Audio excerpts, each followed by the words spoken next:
Bonjour à toutes et à tous. Nous voilà de nouveau réunis pour un webinaire, un nouveau webinaire Serre France, et c'est avec plaisir que nous vous retrouvons toutes les trois pour vous accompagner autour d'un sujet majeur qui est celui du recrutement et de la fidélisation des salariés pour les employeurs de main-d'œuvre, les chefs d'entreprise.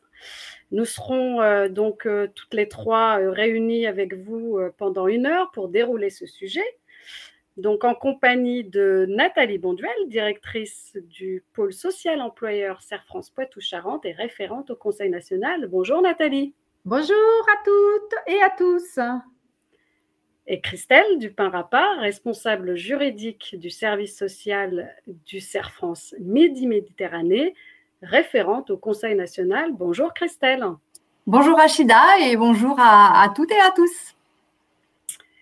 Et donc, je me présente, Rachida El-Othmani, directrice des affaires juridiques au Conseil national. Et c'est avec donc grand plaisir que nous allons dérouler avec vous l'apport d'outils, de solutions et de clés pour réussir vos recrutements et la fidélisation de vos salariés.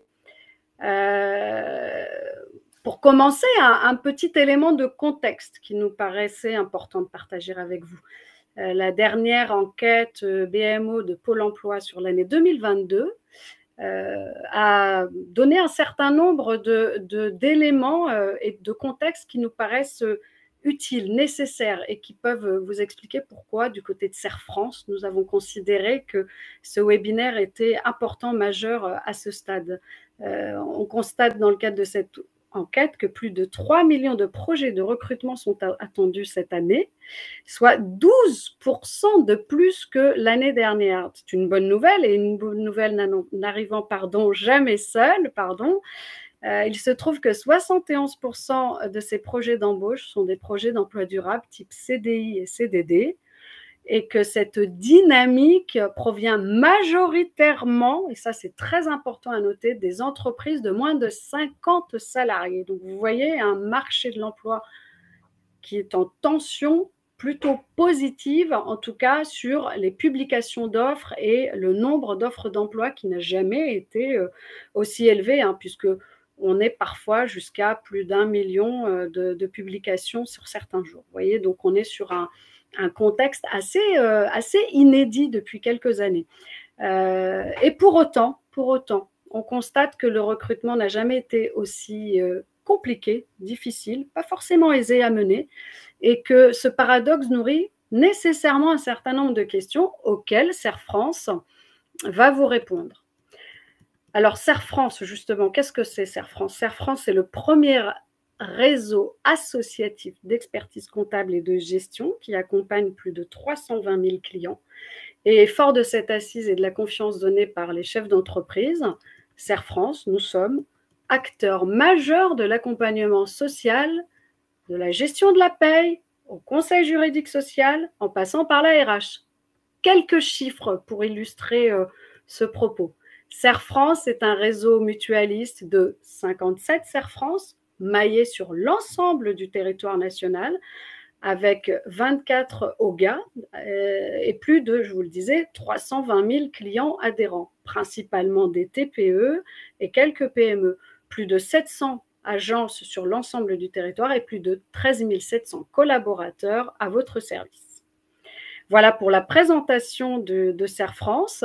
Ne perdons plus de temps et rentrons dans le vif du sujet. On va passer 2 heures ensemble, donc, dans le cadre de ces webinaires, avec dans un premier temps un partage qui sera fait par Christelle sur l'ensemble des outils et des solutions issues de la loi, c'est-à-dire que finalement Christelle va nous donner le panel de la réglementation à votre disposition qui va vous permettre de pratiquer de manière sereine ces recrutements. Donc on va les envisager ensemble, et puis dans un deuxième temps, on va cerner en quoi le recrutement est un des défis humains de demain pour les chefs d'entreprise, et certainement la clé de la réussite avec une approche qu'on pourrait qualifier d'RH, une clé de réussite RH qui est nécessaire et complémentaire au réglementaire. Donc, chère Christelle, chère Nathalie, à vous la main, et je passe tout de suite la main à Christelle. Merci Rachida. Donc effectivement, je vais commencer par l'aspect réglementaire avec des pistes que nous connaissons. Alors bien évidemment, le temps imparti n'est pas énorme, donc je ne serai pas exhaustive dans mes propos, mais je vais essayer de balayer les outils à votre disposition et notamment peut-être des un petit peu moins connus. Donc, on a effectivement la motivation, rémunération, prime, avantage en nature, je vais vous en parler un petit peu. La fidélisation, donc comment valoriser les conditions de travail.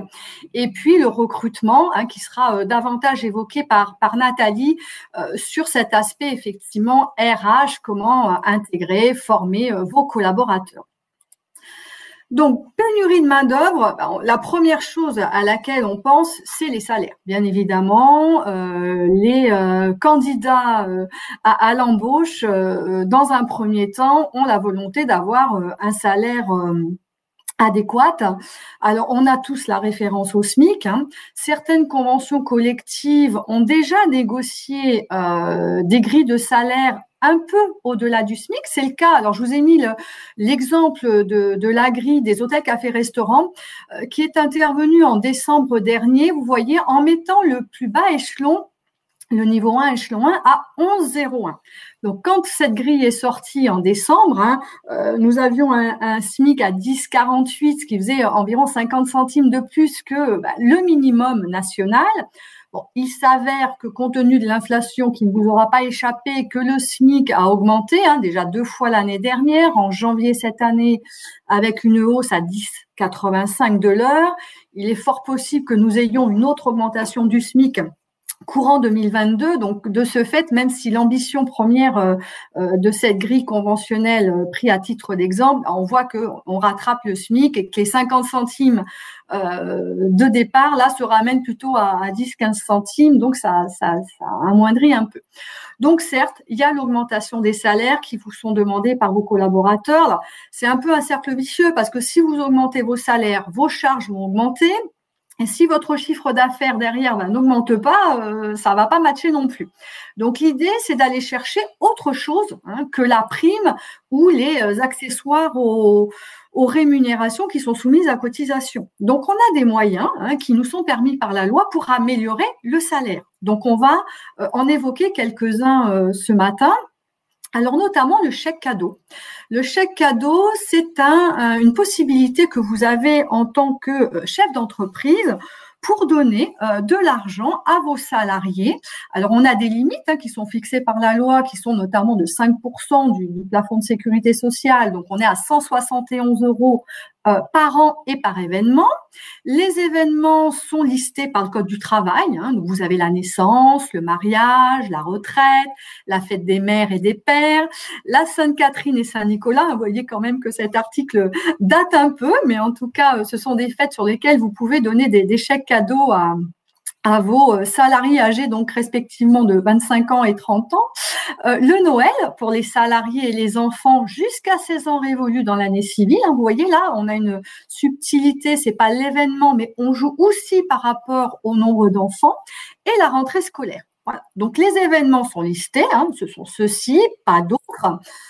Il est important de vérifier que des critères sont réunis, notamment est-ce que le bon d'achat ou le cadeau est attribué à un salarié concerné par l'événement. On va citer par exemple la fête des pères. S'il n'est pas père, vous ne pouvez pas donner pour cet événement-là, bien évidemment. L'utilisation du bon doit être en lien avec l'événement pour lequel il est attribué. Donc ça veut dire que si vous faites un bon d'achat pour la rentrée scolaire, ce bon va devoir financer tout ce qui est lié à l'événement, les fournitures scolaires, les livres, l'événement.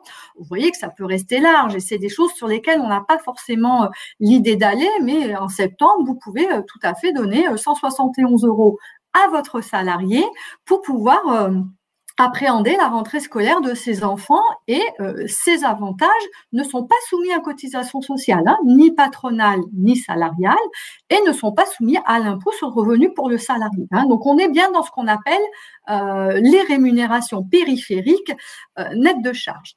Et puis le troisième critère à vérifier, c'est que son montant soit conforme aux usages avec le montant que je viens de vous indiquer. Alors, vous pouvez aller dans n'importe quelle structure. Alors, soit vous avez des organismes de gestion qui vous permettent d'appréhender ces bons d'achat, tels que les CADOC, vous les avez, les tirs groupés. Vous aviez une diapo précédemment qui vous donnait un listing de ces supports-là. Mais vous pouvez aussi aller dans un commerce de proximité et faire ces bons d'achat. Alors, un bon d'achat qui est moins connu, c'est le chèque lire, le chèque disque ou le chèque culture. Alors, le gros avantage de ce dispositif, c'est que contrairement au précédent, il n'est pas limité en argent. Donc, vous pouvez tout à fait, alors je ne vais pas reparler de la rentrée scolaire parce que c'est effectivement des moments où les collaborateurs ont souvent des frais, ou Noël aussi. Eh bien, si vous faites un chèque culture à votre salarié, vous pouvez aller sur des montants non limités, j'ai envie de vous dire, donc 300, 400 €. Il n'y a pas de limite. Donc, ça, c'est intéressant. Donc, pas de plafond, pas d'événement, pas d'âge. Vous avez une liberté totale qui permet effectivement de favoriser l'accès à la culture sous plusieurs formes. Alors, ça peut être des places de spectacle, des places de cinéma, des entrées dans des musées. Voilà. Alors, tout n'est pas, vous pouvez pas, par exemple, vous acheter un ordinateur avec, mais vous avez quand même des solutions pour pouvoir cumuler ces dispositifs. Alors, dont on parle peu, mais ça me semblait intéressant de mettre à l'honneur, surtout qu'on a intitulé aussi notre intervention sur la fidélisation des salariés. Eh bien, quand vous avez un salarié qui est là depuis longtemps chez vous, vous avez à votre disposition les médailles d'honneur du travail. Alors, vous avez des échelons en fonction, vous voyez, de l'ancienneté du salarié. Donc ça n'a rien à voir avec les primes d'ancienneté que vous pouvez retrouver dans vos conventions collectives respectives. Mais à l'occasion de l'anniversaire important de vos salariés, vous pouvez remettre une somme d'argent limitée à un salaire mensuel non chargé. Donc voilà, c'est quelque chose que vous pouvez aussi mettre en place pour fidéliser et récompenser vos salariés. Alors, je vais m'arrêter un peu plus cette fois-ci sur les indemnisations trajet domicile-travail.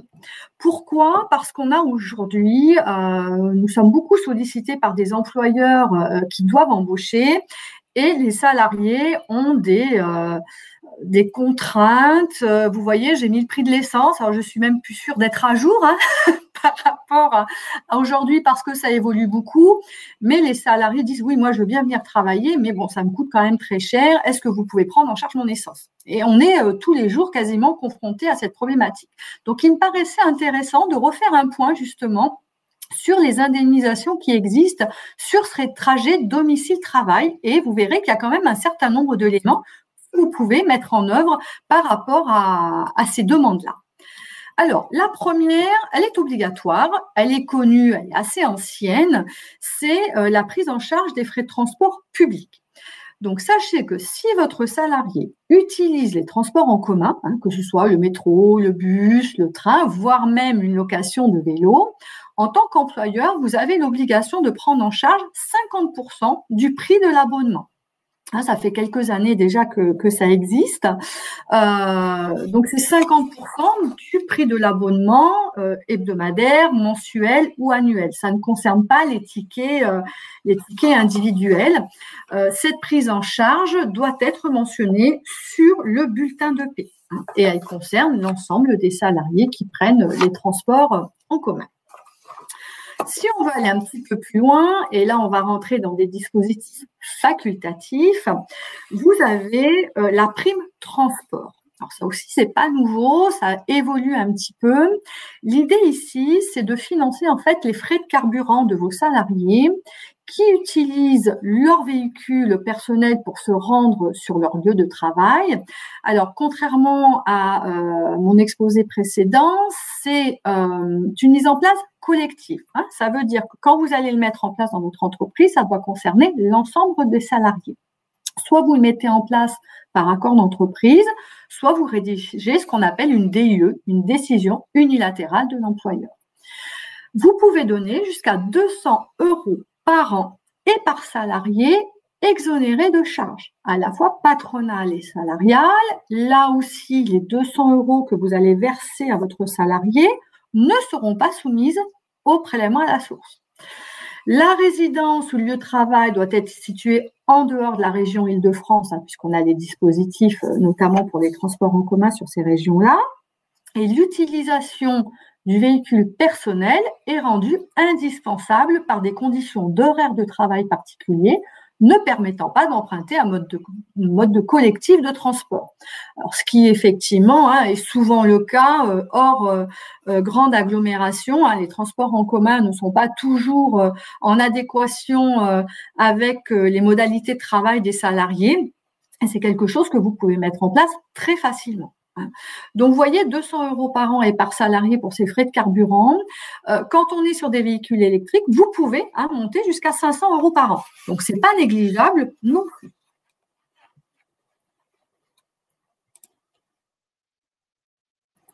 Nous avons également le forfait mobilité durable. Alors, on est toujours dans le même esprit que l'employeur permette aux salariés la prise en charge de ces frais de trajet lorsqu'ils utilisent un moyen de transport alternatif. Alors, qu'est-ce qu'un moyen de transport alternatif? Eh bien là, la loi nous cite le vélo, bien évidemment, qu'il soit électrique ou non électrique au demeurant. Le covoiturage, puisque la loi encourage chacun à utiliser le covoiturage aussi bien en passager qu'en conducteur. Les services de mobilité partagée, c'est par exemple si vous utilisez des véhicules en libre service. Et puis, vous avez les transports publics quand on est hors abonnement, puisque je vous ai parlé que l'obligation de 50%, il fallait un abonnement, une carte. Si vous utilisez les transports publics hors abonnement, vous pouvez être indemnisé via ce forfait mobilité durable. Donc, c'est pas obligatoire, vous l'avez bien compris. Vous pouvez le mettre en place de manière collective, toujours par accord d'entreprise ou décision unilatérale. On va voir que ce forfait remplace l'indemnité kilométrique vélo. Alors, ça ne veut pas dire que cette indemnité kilométrique vélo est supprimée. Vous pouvez toujours continuer à indemniser les frais kilométriques quand un salarié vient au travail en vélo. On est à 25 centimes du kilomètre. Mais le montant des sommes allouées à ces indemnités kilométriques vélo correspond au forfait mobilité durable. C'est en ce sens-là que mes propos vont. Alors, l'exonération de cotisations sociales du forfait mobilité durable est conditionnée, bien évidemment, à la preuve de l'utilisation des sommes allouées conformément à leur objet. Ça, c'est l'URSSAF qui vérifiera si les sommes que vous versez sur le bulletin de paie non chargées correspondent effectivement aux critères de ce forfait-là. Donc, il conviendra dans vos dossiers salariés et dans vos dossiers paie d'avoir une attestation en fait sur l'honneur de la part de vos salariés indiquant qu'ils utilisent un moyen alternatif pour se déplacer. Vous pourrez, quand vous aurez le support, cliquer sur pour aller plus loin. Je vous ai mis un lien qui vous permet d'avoir la publication du ministère sur ces forfaits mobilité durable avec une infographie qui est intéressante pour en parler à vos salariés. Alors, l'intérêt de ce forfait mobilité durable, c'est qu'il est cumulable avec ce que je vous ai présenté précédemment. Notamment, si vous prenez en charge les frais de transport publics à hauteur de 50%, vous pouvez également indemniser votre salarié au titre du forfait mobilité durable, ou vous pouvez tout à fait utiliser le forfait mobilité durable aussi par rapport aux frais de carburant. Et tout ça dans un plafond maximum de 500 € par an et par salarié. Alors, en 2021, l'État avait permis d'aller sur un plafond de 600 €. Là, bon, pour l'instant, on est à 500, mais vous voyez que concrètement, vous pouvez donner 500 € à vos salariés au titre des frais de transport. Donc, c'est intéressant de s'approprier quand même ces dispositifs qui sont, je pense, pas forcément connus de l'ensemble des employeurs, voire des salariés. Alors, Puisque je souhaitais être un peu complète sur ces frais de déplacement, je vous rappelle que vous pouvez aussi, et ça vous le faites de temps en temps, verser des indemnités kilométriques. Alors, il ne s'agit pas ici de vous parler des indemnités kilométriques quand le salarié utilise son véhicule personnel pour se rendre sur des chantiers ou dans le cadre de ses missions. Hein. Il s'agit bien des indemnités kilométriques pour aller de son domicile à son lieu de travail. Hein. C'est pas tout à fait la même chose. Et pour que ces sommes-là, ces frais professionnels, ne soient pas soumis à cotisation sociale, hein, puisque ça c'est vraiment le sujet, eh bien, il faut là également que des critères soient réunis. Donc ces critères, eh bien, je vous les ai listés. Les transports en commun ne sont pas adaptés ou inexistants. L'éloignement du domicile ne relève pas d'une convenance personnelle, en tout cas au-delà de 50 km, hein, ça c'est la tolérance de l'administration fiscale. Si les transports en commun existent, eh bien les conditions d'horaire particulier de travail ne permettent pas de les emprunter. Et enfin, le salarié ne doit pas transporter d'autres salariés de la même entreprise.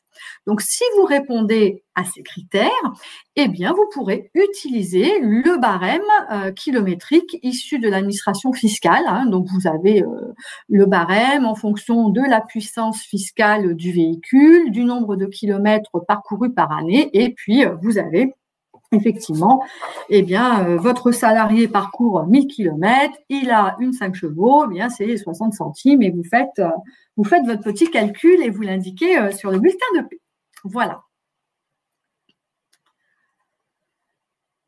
Donc là, ce slide est là vraiment pour vous rappeler que il faut que vous gardiez bien les justificatifs dans vos dossiers salariés. Hein. Quand vous rentrez dans des dispositifs d'exonération de charges, hein, il est important, hein, notamment en cas de contrôle URSSAF ou MSA, d'avoir les justificatifs des éléments qui vous permettent d'exonérer, donc notamment les moyens de transport utilisés, hein, le nombre de kilomètres qui séparent le domicile du lieu de travail, la puissance fiscale du véhicule, donc concrètement la carte grise du véhicule, le nombre de trajets effectués chaque mois. Hein, comme vous notez les horaires faits par vos salariés, vous notez les kilomètres effectués et puis la fameuse attestation dont je vous ai parlé juste avant sur le fait que le salarié ne transporte pas non plus un collègue de travail.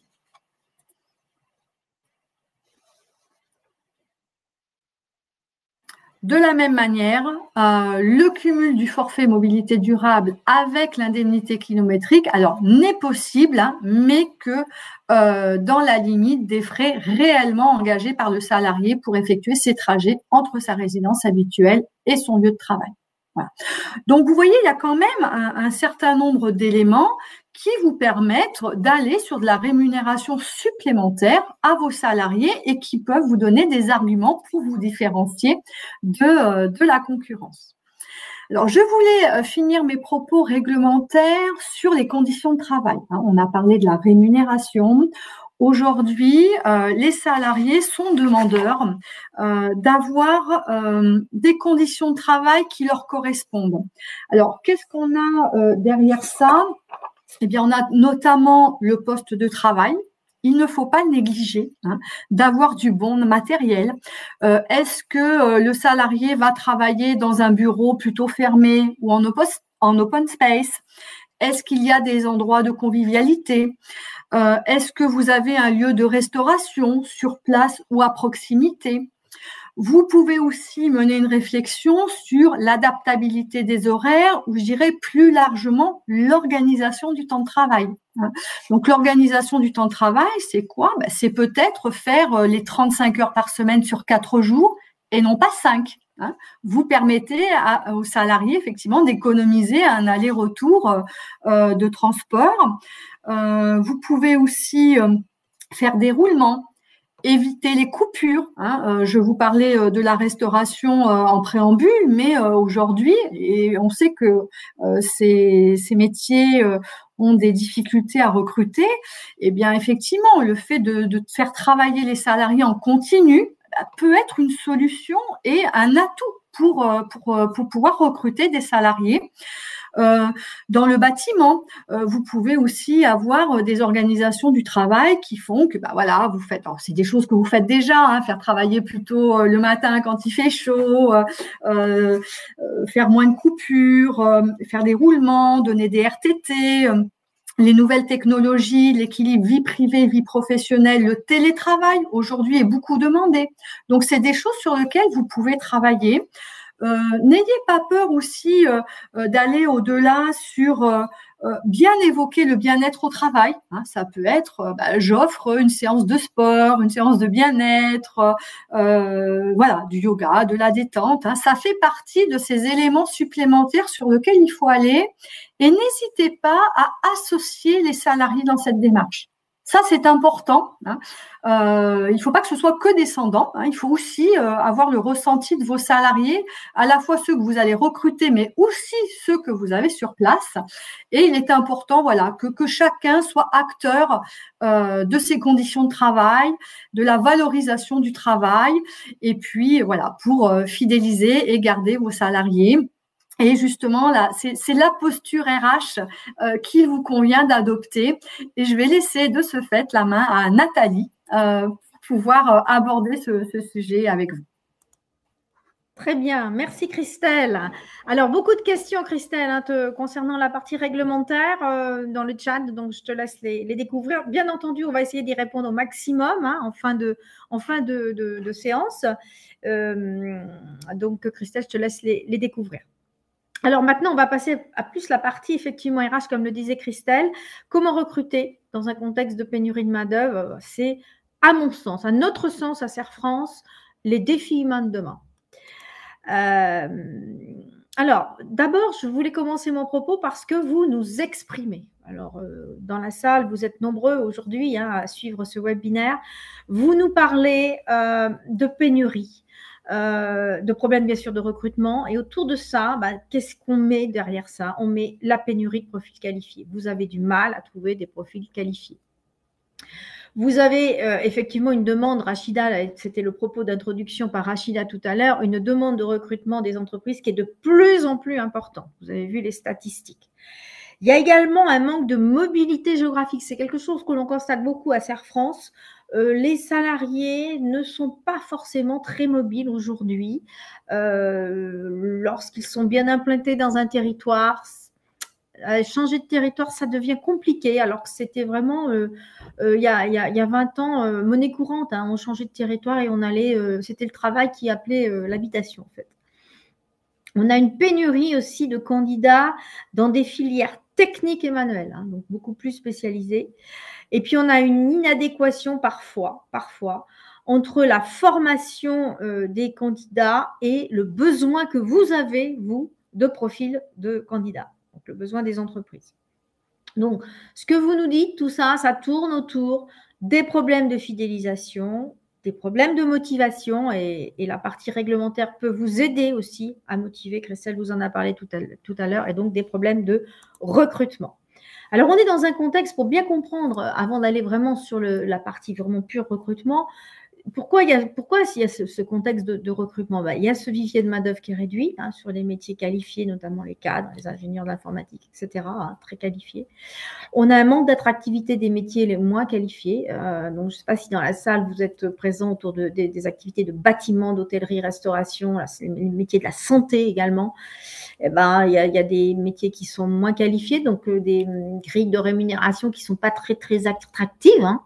Donc, effectivement, et beaucoup de salariés aujourd'hui, et ça a été le cas pendant la période Covid, ont choisi cette opportunité pour changer de métier. Ça a été notamment très vrai dans l'hôtellerie-restauration. C'est pour ça qu'il y a une pénurie de main-d'œuvre aujourd'hui. C'est qu'on a beaucoup de métiers de l'hôtellerie et de la restauration qui sont partis faire autre chose.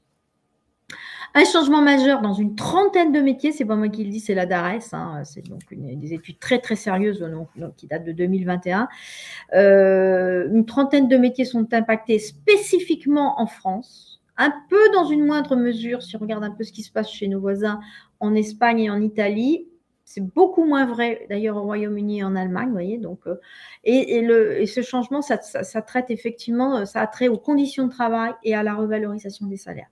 Donc, on a des efforts à faire en France, notamment sur les conditions de travail. Et Christelle vous a donné des témoignages. C'est vraiment une attractivité et un plus que d'offrir, de pouvoir offrir le petit plus à côté des métiers. Puis, bien sûr, la revalorisation des salaires.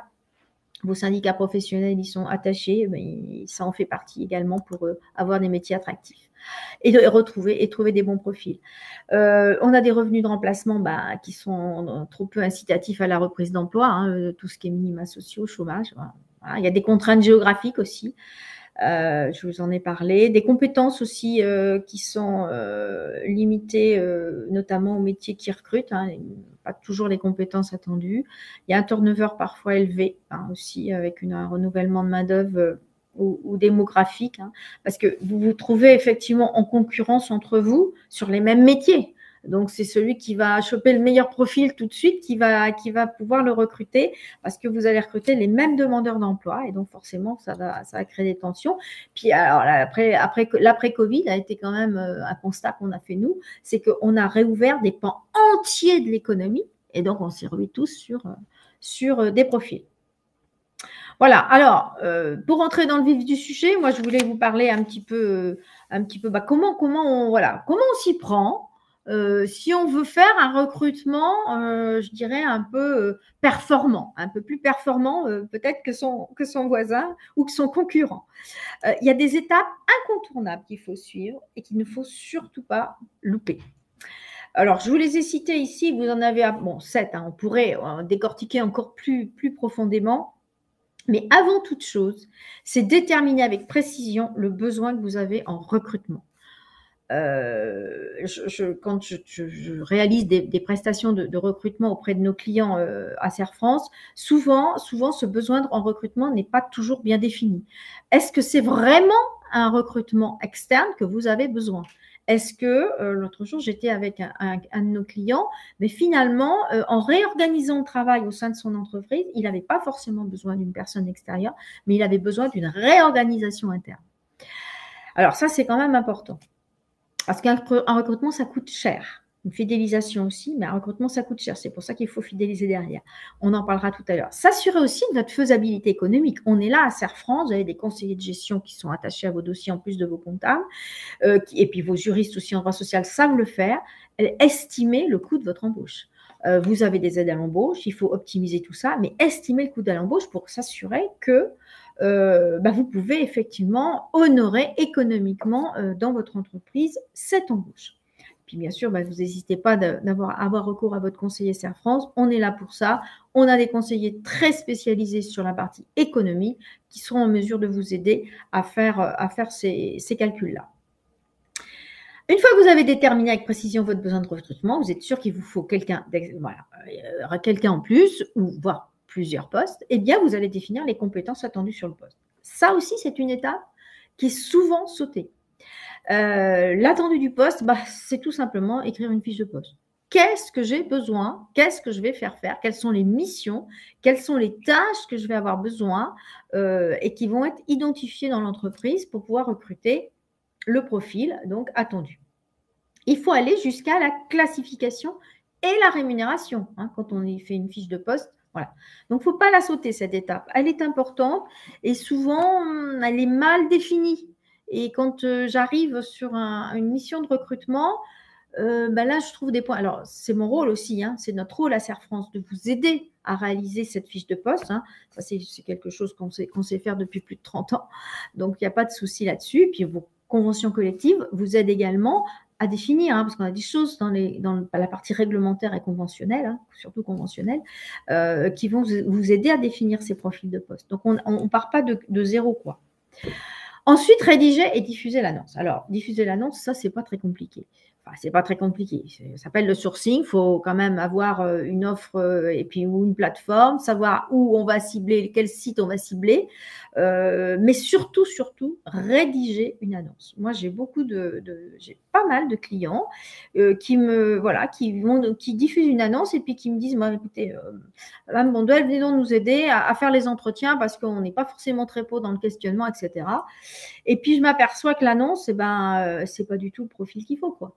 où l'annonce elle a été mal rédigée, on n'a pas été sur les essentiels d'émission, donc c'est pas attractif. Et une annonce mal rédigée, si elle est pas attractive, elle captera pas.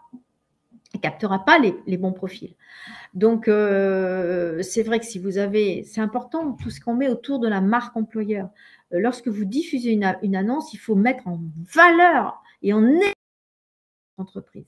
Alors, soit vous avez un site internet, en Serre-France, on est là aussi pour vous aider à réaliser des sites internet, hein, ça fait partie de nos compétences. Vous avez une marque employeur, vous pouvez mettre en avant ce que vous savez faire, quelle est l'attractivité de votre entreprise. Ben, c'est vrai que si vous proposez des chèques cadeaux, comme vous l'a dit Christelle, des petits plus à côté, ben, c'est quelque chose qui va rentrer en ligne de compte, parce que je peux vous dire aujourd'hui, c'est ce que les salariés regardent, hein. Et puis, il faut bien cibler les sites sur lesquels vous allez pousser ces offres. Donc, vous en avez, je vous en ai cité quelques-uns, Pôle emploi, LinkedIn et puis Indeed. Il n'y a pas que ça. Nous, on travaille avec beaucoup de sites. Il y a Pôle emploi aussi, tout simplement. On a tendance à l'oublier. Il y a le Bon Coin aussi. Moi, j'ai des clients qui captent aussi des choses sur le Bon Coin. Donc, il y a vraiment des sites aussi locaux. Il faut penser à des sites de territoire qui peuvent être très intéressants et qui sont là pour vous aider à capter les bons profils. Donc, rédiger, diffuser l'annonce, c'est essentiel. L'étape 4 que je vous ai mis ici, c'est se doter de moyens d'évaluer les candidats. On en parlera tout à l'heure. Je vous donnerai la technique qu'on utilise à Serre-France sur ce sujet-là. Évaluer les candidats, ça veut dire que peut-être qu'il va falloir aller faire quelques tests techniques, quelques mises en situation avec des petits jeux de rôle, aller jusqu'au test de personnalité. En tout cas, moi, c'est ce que je fais, parce que vous allez être amené vous allez recevoir des CV, les présélectionner, en choisir certains, en éliminer d'autres, et puis organiser, bien sûr, les rendez-vous. Et là, vous allez passer à une étape qui va être de définir un planning et de préparer l'entretien de recrutement. Donc, on définit un planning, on va convoquer les candidats suivant un planning bien défini, les recevoir un entretien soit tout seul parce que vous êtes tout seul et vous n'êtes pas accompagné, soit accompagné par le conseiller Serre-France. Nous, on reçoit les candidats en général à deux, avec notre client et moi-même. Et donc, il faut soigner cet accueil. Il faut donner envie. Vous savez qu'aujourd'hui, on a un peu inversé les choses. Aujourd'hui, il faut séduire, en fait. Il faut vraiment séduire vos candidats pour qu'ils viennent chez vous, parce qu'ils ont le choix. En fait, ils ont le choix. Donc, soigner son accueil, c'est hyper important. Jusqu'à aller répondre aux non-élus. J'étais l'autre jour dans un entretien avec un... Bon, pourtant, je l'avais briefé, notre client, c'était quelqu'un vraiment bien. En plus, on avait plusieurs candidats, on avait trouvé des bons profils. Et puis, à un moment donné de l'entretien... écoutez, quand même, si à 8h du soir, vous n'avez pas terminé votre travail, il faudra quand même le finir. Et on questionnait sur l'organisation de travail. Il y a quand même des choses un petit peu à éviter, parce qu'à 8h du soir, non, on n'est plus, à moins de faire les nuits, mais on n'est plus sur des horaires de travail qui sont raisonnables. Donc, faire attention à ce qu'on dit aussi parfois. Mais séduire, mettre en avant son entreprise, c'est important. Une fois que vous avez fait tout planning, préparer les entretiens de recrutement, reçu, et on va voir comment on peut recevoir et comment on organise ces entretiens à l'intérieur de ces entretiens, vous allez réaliser, vous avez choisi votre candidat. Il faut penser aux non-élus. Pensez à leur répondre. C'est votre image de marque aussi. Ceux que vous n'allez pas retenir, faut leur écrire. Il faut leur écrire, il faut les prévenir qu'ils ne sont pas retenus. Parfois, ils vous demandent pourquoi. Ça peut être intéressant. Donc, j'avais un candidat, il ne s'était pas bien positionné. Après l'entretien, on l'avait sélectionné. Et après l'entretien, c'était un jeune qui sortait des études. Je me suis rendu compte, de par sa personnalité, qu'il faisait une grosse erreur sur l'orientation qu'il prenait. Il avait postulé pour un poste de gestionnaire de paye. Et en fait, il n'avait pas le profil du tout de ça. Et je me rendais compte qu'il allait vraiment s'ennuyer dans ce poste-là et que ce n'était pas ce qu'il lui fallait. Pour l'aider, moi, je lui ai dit, et puis je lui ai expliqué pourquoi. Face à des jeunes, c'est aussi important. Alors je me dirais, on n'aura peut-être pas le temps de tout faire. Mais il faut essayer quand même. Ensuite, vous allez passer à une réalisation. Après, on n'est plus sur le réglementaire, la déclaration d'embauche, définir le contrat de travail. Et puis, surtout, une fois que vous aurez passé tout ça, fait signer tout ça, eh bien, favoriser l'intégration des salariés. Ça, on l'oublie souvent. Cette étape est très importante, l'intégration du salarié postérieurement à l'entretien. Faut pas la négliger. C'est aussi votre image de marque. C'est ce qui va faire que votre salarié, après la période d'essai, il va rester ou peut-être pas rester parce que voilà. Donc, faut se doter de moyens pour accompagner les salariés intégrés. Là, je vous ai mis un petit diapo. On va revenir sur ces sujets-là, mais je vous ai mis un petit diapo avec quelques conseils et quelques préconisations. Je vous en ai parlé dans les 7 étapes. Le site web, entreprise, c'est vraiment votre attractivité. C'est très important parce que les jeunes, ils sont sur les réseaux.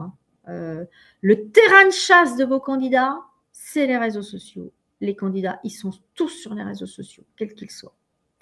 Donc, il faut que vous ayez au moins à minima un site web qui, voilà. Ils vont tout de suite aller voir votre entreprise avant de venir vous voir, avant de venir même vous dire, je postule à cette offre. Ils vont aller voir votre entreprise. Si vous n'êtes pas sur les réseaux et qu'ils ne voient pas, ils ne postuleront pas. Pensez aussi à ouvrir en interne. On l'oublie. Dernièrement, j'étais avec une très belle exploitation de 15 salariés. Eh bien, en interne, il y avait des candidatures. Alors, vous allez me dire, on va déshabiller Paul pour habiller Jacques. Ok, peut-être. Mais il peut y avoir des candidatures, et notamment intéressantes, sur des postes à responsabilité. J'étais sur un recrutement à responsabilité. Et puis, on avait une vendeuse plus, profil très intéressant, avec une formation de base très intéressante, qui voulait postuler. Donc, il ne fallait pas oublier d'ouvrir un interne. Donc, il faut impliquer aussi les collaborateurs. Faire parler que vous allez ouvrir des postes, le dire à vos collaborateurs présents, parce que les meilleurs entrepreneurs, ce sont vos collaborateurs. Ils peuvent en parler, ils ont des relations autour d'eux, amicales, familiales, et c'est faire jouer cette carte-là. C'est les meilleurs ambassadeurs, vos collaborateurs, pour aller chercher du profil externe. Et puis aussi, il faut que vous pensiez, et ça, c'est pas souvent le cas quand mes clients font seuls, il faut faire très attention à la loi sur la non-discrimination et la RGPD. Alors, la RGPD, bon, c'est la protection des données personnelles. Mais tout simplement, je vais vous donner un exemple. La RGPD, c'est on n'a pas le droit de conserver un CV plus de 2 ans. Et parfois, on a tendance à ressortir oui, des vieux CV qu'on a eu pour voir s'ils sont toujours en poste, etc. Ça permet de chasser aussi. Oui, mais on n'a pas le droit de le faire. Et ces CV qui ont plus de 2 ans, on doit les supprimer dans nos bases. La loi sur la discrimination, sur la non-discrimination, c'est une loi de 2008.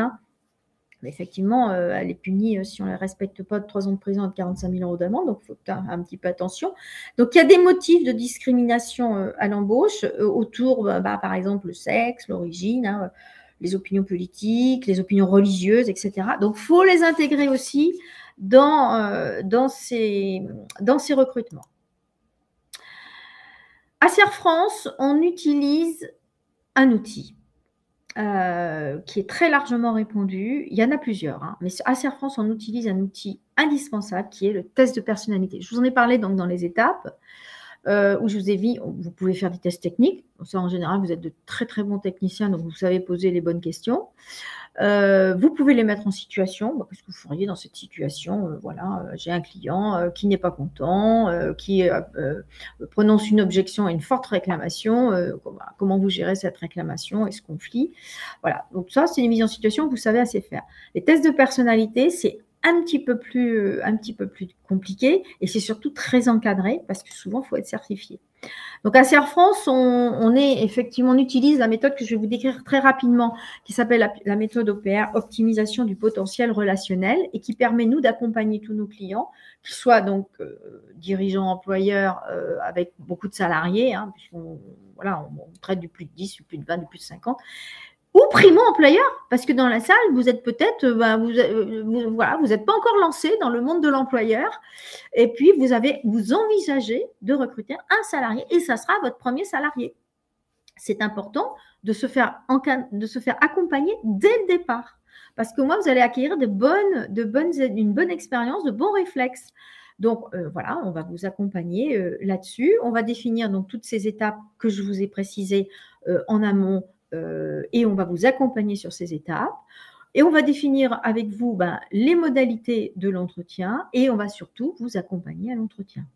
Et ce conseiller que l'on appelle donc en relations et en ressources humaines, RRH, il est certifié OPR aujourd'hui. Donc, c'est une méthode de test de personnalité qui s'appelle optimisation du potentiel relationnel, qui est très intéressante de faire au moment du recrutement parce que vous allez gagner 6 mois dans la connaissance du salarié, que vous aurez du salarié sur sa personnalité. Ça, c'est indéniable. Mais pour faire ces tests OPR, il faut être certifié. Donc, à Serre France, on a… Alors, l'OPR, c'est une méthode… D'abord, pourquoi OPR? Pourquoi on a choisi OPR à Serre France? Parce que c'est une méthode française. Alors, vous avez peut-être pu traiter des tests de personnalité autour des couleurs. Bon, ça revient un peu au même. Hein. Nous, on travaille avec des numéros. Donc, c'est une méthode française qui a plus de 30 ans d'existence et on la maîtrise et on la connaît très bien, nous, dans nos Serre France. Voilà. Alors, un petit mot sur ce test de personnalité qu'on utilise à Serre France et tous les conseillers en relations et en ressources humaines RRH à Serre France. Eh bien, ça permet de déterminer les préférences cérébrales. Donc, comment le cerveau du futur collaborateur, du candidat, fonctionne. C'est assez bluffant. Hein. C'est 48 questions, le test OPR, 48 questions que votre candidat va faire, avec des questions qui se recroisent et qui s'entrecroisent et qui se recroisent, de manière à ce que, à 99%, vous avez vraiment la réalité de sa personnalité. C'est assez bluffant. Moi, alors, je l'ai fait aussi pour des dirigeants employeurs. Je les ai pratiqués, bien sûr, sur des candidats. Mais quand je restitue un OPR à un dirigeant, à un de mes clients, il me dit, mais c'est incroyable ce que vous avez sorti sur moi. C'est même bluffant parce qu'il n'y croyait pas. Alors, qu'est-ce que va faire cette question? Bon, décortiquer un peu la personnalité donc, du candidat et on va classer ces personnalités. Alors, vous savez que notre cerveau, il fonctionne, on a un système cortical qui est plutôt la pensée, puis on a un système plutôt limbique, c'est les émotions. Voilà, il fonctionne comme ça, notre cerveau, il est classé en 2. Et à l'intérieur du système cortical, il y a encore 2 sous-sections de la pensée, et comme il y a 2 sous-sections sur la partie limbique de notre cerveau. Et ces sous-sections et sections, on va les classer, c'est absolument très scolaire, en 1, 2, 3, 4. Vous avez peut-être pu connaître d'autres méthodes, DMI notamment, où c'est classé par couleur, du bleu, du rouge, du vert, etc. Bon, c'est pareil, c'est du marketing, hein, mais c'est exactement pareil. Donc, le candidat qui sera plutôt 1, il sera plutôt créatif, synthétique, global, innovateur, conceptuel. On précise que c'est l'hémisphère droit. Le 2, il sera plutôt dans la relation. C'est quelqu'un de la relation, c'est le contact humain, émotif, plutôt musicien, esprit de groupe, etc. Le 3, lui, il a besoin de contrôler. Le candidat 3, il est très organisé, il aime que ce soit planifié, c'est minutieux, voilà. Et puis le 4, lui, c'est la logique, l'analytique, technique, c'est le matheux, c'est le concret, voilà. Et on va déterminer ainsi des profils. Alors, juste quelques mots, je vois que le temps passe, 1, 2, 3, 4. Donc, le 1, il aime être reconnu, c'est le leader en général, il est plutôt dans l'entrepreneuriat. Le 2, il aime être aimé, il aime fédérer, il est dans la relation. Il aime être aimé, il aime la reconnaissance. Le 3, il aime être en sécurité, lui, c'est le gestionnaire. Puis le 4, il aime les résultats. Ce n'est pas quelqu'un à qui vous allez offrir le café, il n'a pas le temps à perdre avec le café. Lui, il veut du résultat, il est financier, il est technicien. Si vous embauchez un gestionnaire ou un comptable, c'est du 4 qu'il vous faut, hein, bien sûr, bien sûr. Et nous, on va déterminer le profil de votre candidat. Voyez, ça va déterminer comme ça des profils et des préférences cérébrales. Et donc, ça va vous faire gagner 6 mois. Voilà, je vous ai expliqué un petit peu la méthode. Il me reste quelques minutes. Réussir l'intégration du salarié, je vous en ai parlé tout à l'heure. C'est indispensable, c'est la clé de la réussite. Il faut annoncer son arrivée à l'équipe. Il faut préparer son poste de travail. Il faut lui donner un petit kit de bienvenue. Ça peut être un livret d'accueil, par exemple. Hein. On fait des prestations livret d'accueil pour vous aider à le réaliser. C'est lui assigner un tuteur ou quelqu'un qui va l'intégrer, qui va s'en occuper. On ne va pas le laisser tout seul. Il faut organiser aussi des périodes d'immersion dans chaque service pour qu'il connaisse un peu l'entreprise. Et surtout, avant la fin de la période d'essai, un petit entretien avec lui. Alors, comment ça s'est passé? Comment vous sentez-vous dans… Voilà. Moi, ça m'arrive, je vais en prestation de recrutement, je vais jusque-là. On va jusqu'à appeler le candidat à la fin de sa période d'essai et je fais un entretien avec lui pour savoir comment il se sent dans le poste. Voilà. Alors, je vous ai dit beaucoup de choses. Finalement, quoi de mieux que le témoignage d'un client? Alors, attendez, je suis en train de chercher où est le document. Voilà. Quoi de mieux que le témoignage d'un client? Donc, quelques minutes sur le témoignage d'un client. Alors, Rachida, merci de me donner la main. Et c'est parti, normalement. C'est chose faite.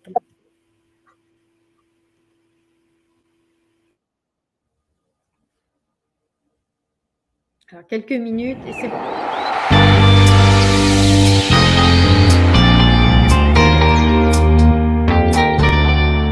Bonjour, donc Loïc Chouk, je suis agriculteur depuis 2001, je suis installé depuis 2001. Donc sur la commune de Fenouil dans les Deux-Sèvres. Voilà, c'est une exploitation agricole familiale que j'ai repris à la suite de mes parents. On élève 3000 porcs par an, à peu près 2500 transformés en charcuterie. La charcuterie qui est revendue dans des magasins de vente de produits locaux, de produits frais qu'on possède sur Niort, La Rochelle et Royan. C'est des magasins qui s'appellent l'heure du marché. Voilà, des magasins qui font un chiffre d'affaires d'environ 1,5 million d'euros annuels. Et puis au niveau de la fabrication, on a un chiffre d'affaires d'à peu près 2 millions d'euros. Alors Serre-France, c'est une longue histoire au niveau de l'exploitation à la chevalerie à Fenouil, puisque mes parents étaient déjà membres. J'ai toujours resté en suivi comptabilité avec Serre-France. En ayant développé mes activités, j'ai aussi développé mon partenariat avec le Serre-France. Il y a des nouvelles problématiques, en particulier sur le DRH, qui sont intervenues. J'ai eu besoin de conseils, j'ai eu besoin d'appui, et il se trouve que le Serre-France avait les compétences pour nous aider dans ce cadre-là. On a 52 salariés. Le management au jour le jour de ces salariés, ça peut être compliqué. C'est sans arrêt en train de bouger, d'évoluer. Les problématiques de salariat qu'on a aujourd'hui, elles n'ont rien à voir avec celles qu'on avait il y a même 10 ans. Aujourd'hui, notre problématique, c'est le recrutement, trouver les compétences, puis les garder. Tout ce qui touche à l'humain, au contrat de travail, aux salariés, ça devient complexe. On a toujours besoin d'un regard extérieur pour nous aider, pour nous faire évoluer. Donc quand j'ai une problématique bien précise, je fais appel à Madame Pinto qui va m'aider ou me conseiller. En particulier, j'ai demandé leur intervention sur le recrutement pour les nouveaux magasins qu'on ouvrait sur La Rochelle. Faire des recrutements à 100 km de sa base, c'est compliqué, quoi. Il faut trouver un endroit où réaliser les entretiens, il faut trouver des ressources locales où passer les annonces. Et le Serre-France ayant un réseau bien implanté et local, ben, c'est quand même beaucoup plus facile de s'appuyer sur ce réseau-là. Preuve en est, les entretiens sont réalisés dans les locaux de Serre-France, quoi. Le service RH du Serre-France, c'est de la sérénité. J'ai eu des magasins qui n'ont pas fonctionné pendant plusieurs mois d'affilée, voire années, parce qu'il y avait une équipe qui ne tournait pas comme il fallait, quoi. Donc de savoir qu'on a des compétences sur lesquelles s'appuyer pour redresser les choses ou pour faire les choses comme il faut, c'est d'une grande utilité. Ça fait presque 20 ans que je travaille avec le Serre-France. Et oui, aujourd'hui, on peut considérer que le service ressources humaines du Serre-France, c'est mon DRH à temps partagé.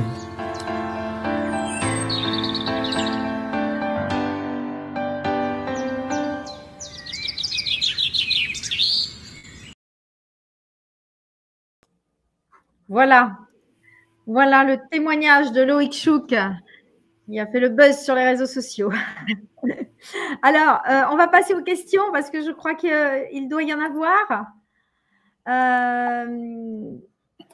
Alors, je reprends. On va recommencer. Alors, il y a eu des questions sur le réglementaire. Effectivement, Christian, je ne sais pas si tu as eu le temps de les voir. Oui, c'est bon. On va reprendre effectivement. Alors, il y a beaucoup de questions. On ne va pas répondre sans doute à tout, mais on va essayer de faire notre maximum. Voilà. Qu'est-ce que tu as comme question? Les conventions collectives se cumulent-elles avec ceux offerts par le CSE? Ben oui, la réponse est positive. en sachant qu'on a rarement des conventions collectives qui prévoient ce genre de rému périphérique, hein. Mais si tel était le cas, oui. Alors, si on donne 100 € de chèque cadeau en fin d'année 2022 à chaque salarié, donc ça c'est bien, vous avez compris le collectif, doit-on donner le même montant l'année d'après? N'y a-t-il pas d'obligation? Alors effectivement, vous pouvez imaginer que vous rentrez dans un usage, hein, mais l'usage c'est quelque chose qui revient chaque année, qui a une fixité, le même montant. Donc vous pouvez tout à fait donner en 2022 et ne plus donner en 2023. Vous pouvez aussi rédiger ce qu'on appelle une décision unilatérale de l'employeur pour effectivement acter que c'est en 2022, c'est ce montant pour tel événement. Voilà, il n'y a pas d'obligation de le prendre en charge tous les ans, puisque ça dépend aussi de votre trésorerie, hein, et ça reste de la discrétion du chef d'entreprise. Alors, qu'est-ce qu'on a d'autre? Chèque cadeau. Les chèques cadeaux sont-ils exclusivement remis par le CSE quand ils existent? Ben non, hein, c'est la même question que précédemment, hein. Le CSE a ses obligations sociales, culturelles et son arbitrage, mais ça n'empêche pas l'employeur de faire bénéficier également de mesures. Alors, j'ai une question sur l'abonnement du télépéage. Alors, le télépéage, c'est vrai que c'est une bonne question. L'URSSAF ne répond pas à cette question. Ça ne fait pas partie des textes sur la mise en place du télépéage. Alors, soit vous le prenez en charge pour les biens de l'entreprise, et là, c'est du frais pro, il n'y a pas de souci. Si c'est pour les besoins privés, hein, et notamment domicile, travail, moi, je vous invite à faire un rescrit à l'URSSAF pour effectivement savoir leur positionnement sur le sujet, puisque ce n'est pas inscrit précisément dans les textes. Alors, peut-on payer les frais kilométriques à une partie des salariés? Alors ça, c'est une question intéressante, notamment, et on se l'est posé également dans notre groupe de juristes, pour le trajet domicile-travail. Alors, vous prenez l'exemple de 30 à 50 km. Alors, c'est une possibilité que nous avons effectivement évoquée entre nous, puisqu'on part sur un critère de collectif, hein, et on a la problématique, comme je vous l'indiquais, où on a nos nouvelles recrues qui nous posent cette question: est-ce que vous pouvez prendre en charge les frais kilométriques? Alors, on peut dire oui pour recruter la personne, mais quid des salariés déjà en place, hein? Et bien évidemment, on ne peut pas créer de discrimination entre les salariés. Donc, si vous le faites pour le futur embauché, il est bien évident qu'il faut que vous le fassiez pour les salariés que vous avez déjà.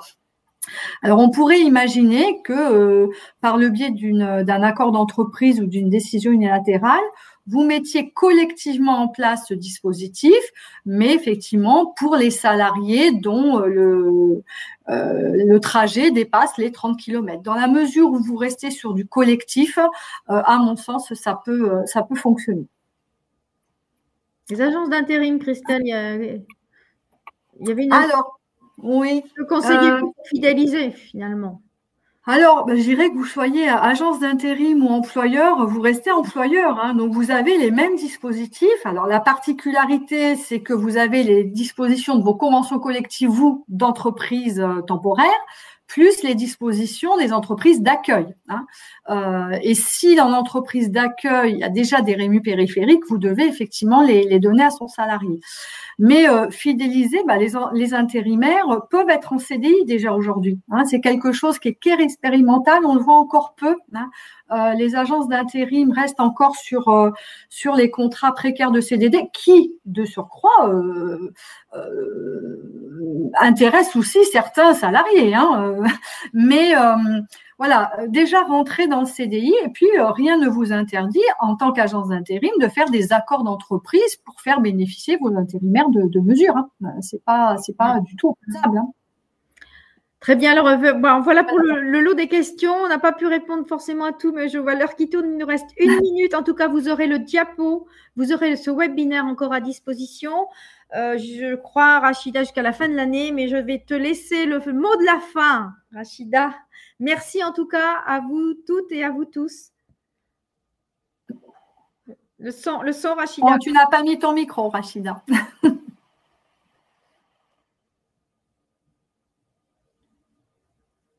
Merci Christelle, merci Nathalie.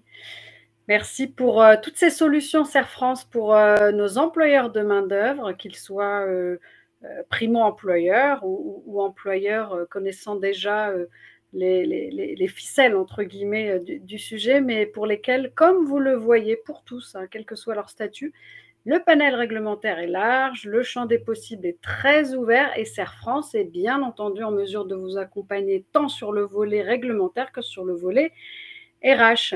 Et effectivement, hein, Nathalie, comme tu l'indiquais, pour votre bonne information, ce webinaire est visible en replay jusqu'au 31 décembre, donc jusqu'à la fin de l'année, en effet. Donc, vous avez le temps de le revoir, de reprendre connaissance des différents dispositifs présentés et des solutions présentées. Et il ne nous reste plus qu'à vous remercier pour votre participation nombreuse. Remercier de nouveau Christelle et Nathalie, que je salue. Et je vous souhaite à toutes et à tous une très belle journée et à très bientôt. Merci, au revoir. Merci, plaisir. Bel été. Recrutez bien, surtout.